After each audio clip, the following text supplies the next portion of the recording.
Health and nutrition go hand in hand. We all are aware of the importance of proper care and nutrition during the first 1000 days of life.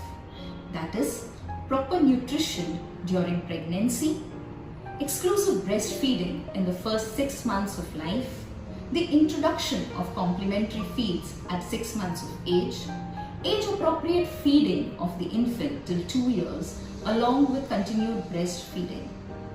These 1000 days of life lay the foundation of a healthy life.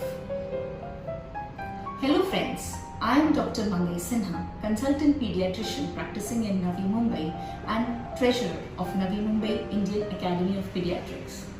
Today, on occasion of Complementary Feeding Day celebration, I will be talking on this very important topic and its impact on the health of a child.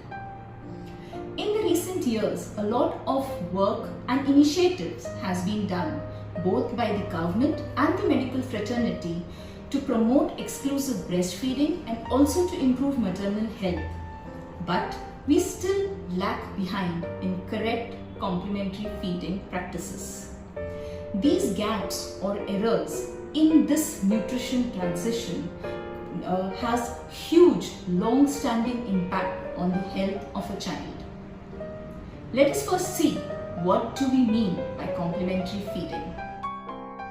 Complementary feeding is the term used for giving other foods and drinks in addition to breastfeeding after completion of 6 months. They are given to complement, to complete the energy and nutrition needs of a breastfeeding infant beyond 6 months of age. Exclusive breastfeeding can provide 100% of the caloric and nutrient requirements of a baby till 6 months of age. As you can see in the bar diagram, there is an energy gap beyond 6 months of age which cannot be met by breast milk alone. At around 1 year, only 40% of calories that are required by an infant is achieved by breast milk. So, complementary feeds are introduced around 6 months of age to complement breast milk to fulfill the child's nutritional demands. The beginning of complementary feeds is a big milestone in a child's life. In many cultures, this day is celebrated as Annaprashan. If complementary feeds are added early, they increase risk of childhood obesity, respiratory illnesses, and allergies like eczema. If complementary feeds are added beyond 6 months, growth and development slows down, leading to malnutrition. So, the critical period of introduction of complementary feeds is like a double-edged sword, neither too early nor too late. Also, we should assess the developmental readiness of the child, nutritional status, family's economic and socio-cultural attitude before advising complementary feeds to the child. Each child and family is different and needs to be counseled about complementary feeds individually. The complementary feeds should be given in the right frequency, in the right amount, should be appropriate and should include all food groups, and lastly, should be hygienically prepared, stored and fed. Let us see each of these pillars in detail. A 6 to 8 months infant should be fed 2 to 3 times per day, increasing gradually to 3 to 4 feeds per day at 9 to 11 months and 4 to 5 feeds per day at 12 to 24 months with 1 to 2 healthy snacks per day.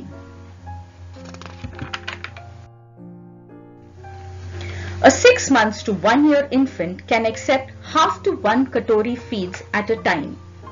After 1 year, the quantity can be increased to 1.5 katori. This is roughly estimated by calculating the stomach capacity of a child, which is approximately 30 grams per kg body weight. The consistency of the food initially needs to be mashed, semi-solid, thick enough to stay on the spoon. Gradually, the consistency can be increased. Also, finger foods can be introduced by 9 to 12 months of age, eventually moving on to family pot feeding by 1 year of age. Foods that can cause choking should be avoided, like whole nuts, chunks of carrot, etc. The minimum energy density of the feeds should be around 0.8 kilocal per gram. Foods can be made energy dense by adding fats, that is oil or ghee, adding sugar or jaggery. Now, sugar is permitted in developing countries to avoid malnutrition due to energy deficiency.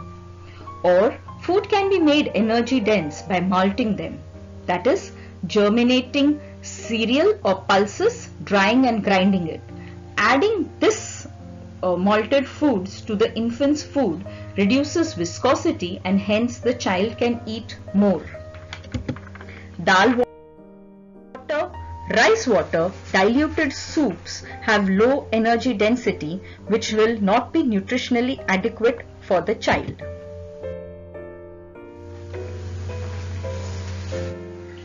The complementary foods should include at least 4 out of the 7 groups per day. That is, grains, roots, tubers, legumes and nuts, dietary products, flesh foods, meat, fish, poultry, eggs, vitamin A rich fruits and vegetables, other fruits and vegetables. The grains and cereals provide carbohydrates and should comprise 50 to 55% of the infant's diet, while grams, pulses, dal, nuts, meat, poultry, fish that provide proteins should be around 15 to 20%. Vegetables and fruits should include all colors, green, yellow, orange, red, providing valuable micronutrients, vitamins and fibers. Fibers are now considered as the new macronutrient and are extremely important part of diet. This group can be consumed in any amount. Fats like oil, ghee that provide fat-soluble vitamins and taste should be around 30 to 35%. Sugar, jaggery or oil can be further added to the infant's food to make the food energy dense.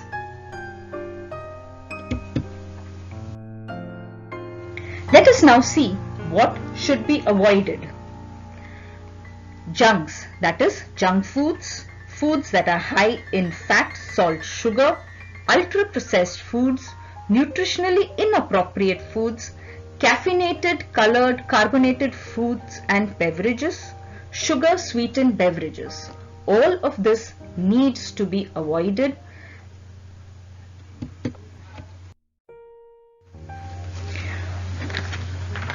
Baby should be fed with love and complete attention. Responsive feeding should be encouraged. This involves child-sensitive feeding, encouraging the child to eat without force feeding, feeding slowly and patiently, experimenting with different foods, minimizing distraction so that feeding becomes a time for learning and love. Practices which are very rampant nowadays should not be followed or encouraged. As pediatricians, we know all this and regularly advise our patients also. Then why the need to emphasize on importance of complementary feeds? Why the need to celebrate Complementary Feeding Day? Despite India being one of the world's largest producers of milk and pulses and second largest producer of rice, wheat, sugarcane, groundnuts, vegetable, fruits and cotton, 14% of Indian population is undernourished. 6 months to 24 months is a very crucial period. The National Family Health Survey NFSH4 data and national guidelines on infant and young child feeding point out that malnutrition among children occurs almost entirely during the first 2 years of life. Malnutrition that occurs in the first 2 years of life disturbs the very foundation of life and development. Linear growth failure in this period is associated with adult short stature. The critical period of brain growth extends from mid-gestation through the early school days. The first 1,000 days determine the sensory, language and cognitive development of a child. As you can see, inadequate food intake amounts to the main reason why malnutrition occurs. Let us now see some more numbers to ponder and to act. 47% of children under 3 years are underweight. 60% of under 5 deaths is due to childhood malnutrition. 2/3 of these deaths are due to inappropriate feeding practices in first year of life. Despite so many government programs and interventions, though we have improved in early initiation of breastfeeding and exclusive breastfeeding, there has been limited progress in timely introduction of complementary feeds and adequate diet. This is according to NFSH3 and NFSH4 data. Though we all are well informed about correct complementary feeding practices and its importance, many times this information does not get conveyed to the parents and to the community, and hence we are lacking behind in this. Maybe we assume the parents know about it, or maybe the parents feel that they know about feeding their child and hence they do not ask us. Or maybe even if we wish, we are not able to dedicate enough time in our busy OPD practices.